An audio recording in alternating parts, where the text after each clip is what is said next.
Herren ver vi tikkun.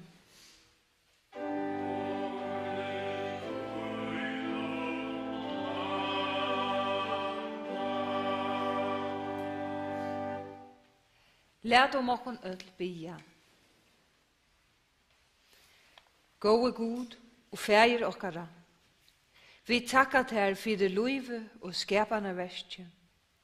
Fyrir lufsmåt og gauar deir tu gavst okkon, og fyrir stovål og styrk tungar deir.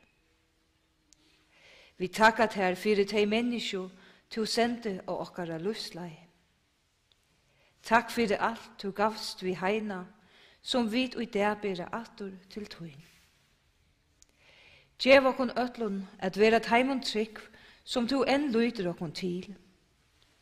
Fylg okkon og ötlun leion og i ötlun okkara verskje. Varveit okkon og okkara og i luive og deia tjater til eina sæla oppreisen og i Jesu navne.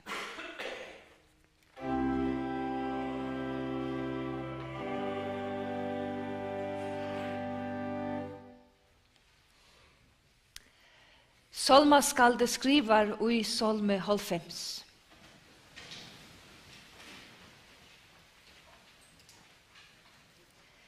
Herre, tu okkon sjål hever veri at etter at.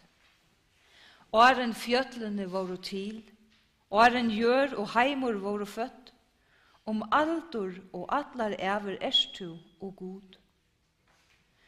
Tu menneskjonar atur til moldar leder venta, tu bujur, komi atur tid menneskjonar bøten. Tu fyrit her 1000 år som dævrin og gjør, ta han lige ner, og som nattarvøka ein. Tu ritje tei bostur, som ein svølner tei vera, og måtne tei som græse og grør, og måtne tei blomar og grør, og kvölde tei følnar og dør. 70 år eveskai varst, og mykjel megin 80 år. Og tarra dår best sut og møye, tog tøyen rennur og vidt flikva av sted. At telja vara deir til okkon lære, at vit med visdom og i hjertan få. Amen.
Og i navnet Fægisens og Sonarens og Heilige Andans.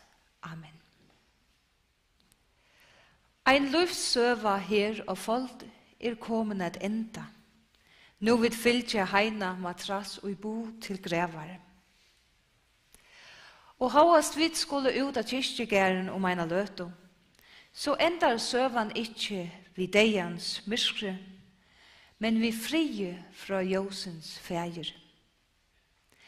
Vi letja allar okkara søvur i Guds hånd. Heine var ur Kvannasund, og han vaks opp som eldsta baden av 5. Baden av årene levde han her Norge, inntil han var konfirmeravur, og får han til skips at han nå, som vanligt var ta i tøyene. Honom domte ta vel, og kom han a sikla ut i stauran parst av løyvenon etter det hava tidsi prekk som maskinmeistere. Heine silte bæge vi merskskipun og vi blidje. Han arbeidde eisne av landet, særlig til Copenhagen Reefers, og var mengan ute i stauro ver fyrir reiarøye. Tei årene Heine boe i Kjeppmannahavn, åtte han eina uibo i Sydhavnen. Her var godt til familjene av Vitja. Tui bluskaperen var alt og i staurur. Heine var gaur kokkur, og varsteg opp vi ötlun gauon. Flere i familjene hava bo i uiboene i perioden. Her var godt å koma, og til Heina ber alt til.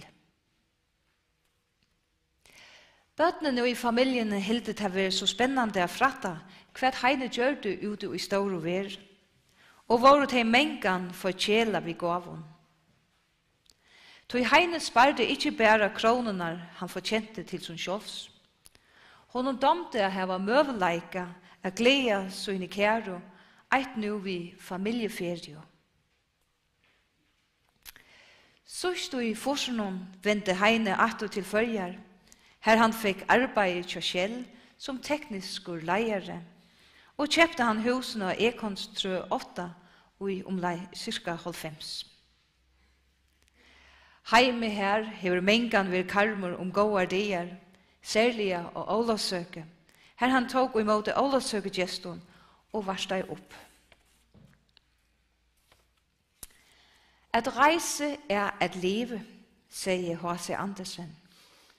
Og Heine hei kanskje givet honom rett og tog honom domte å feras bæge vi arbeidnon og som pensjonister, her han vitja i bæge Antarktis og Singapore.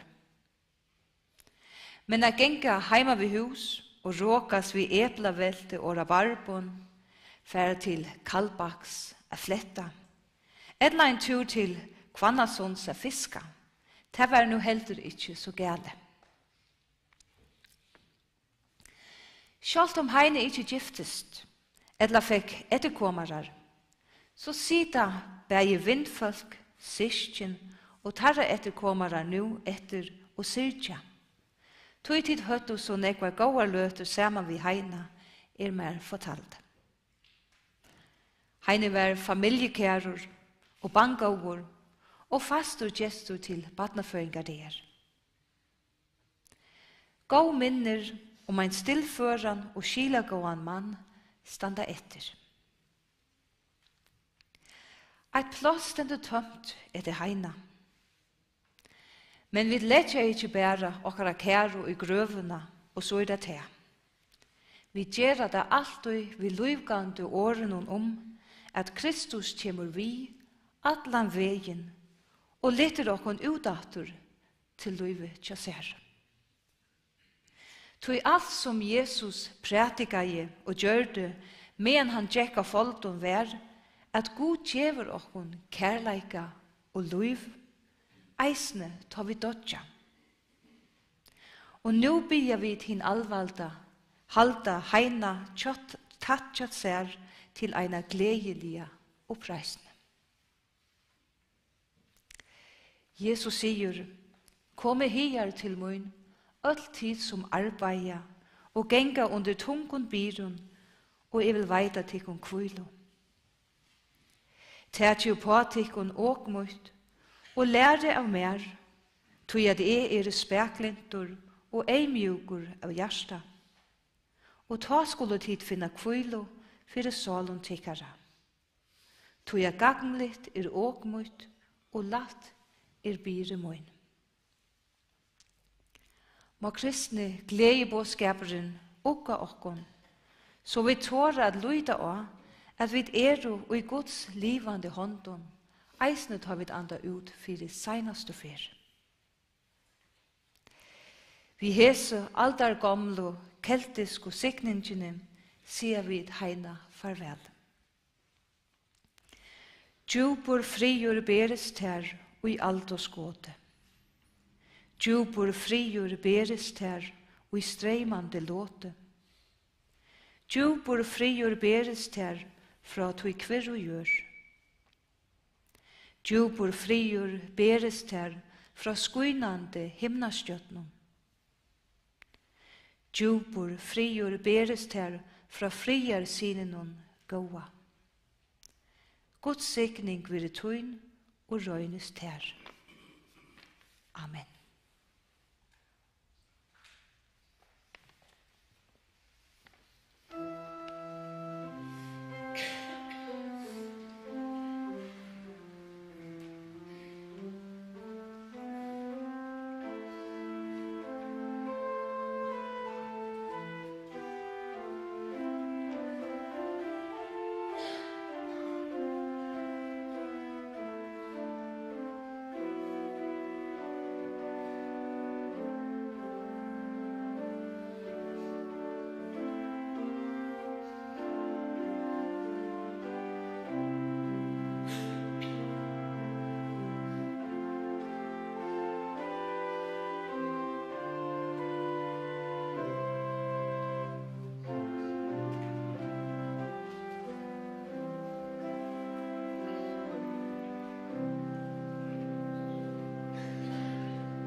Vegna til avværende for jeg at takka til om fire at tid du kommer og fylke heina til grevar. Alt han av gjerarferina vil erve av Hotel Brandan og ødler og hjertelige velkommen. Berarner vil bittnere standa ved kistene, men vi standa og synja seinasta solm. Men åren vi færa ut ur kyrkjene vil jeg bia til å reisast og høyre oppreisende bådskapen som stendur skriva våre tja Matteus evangeliste.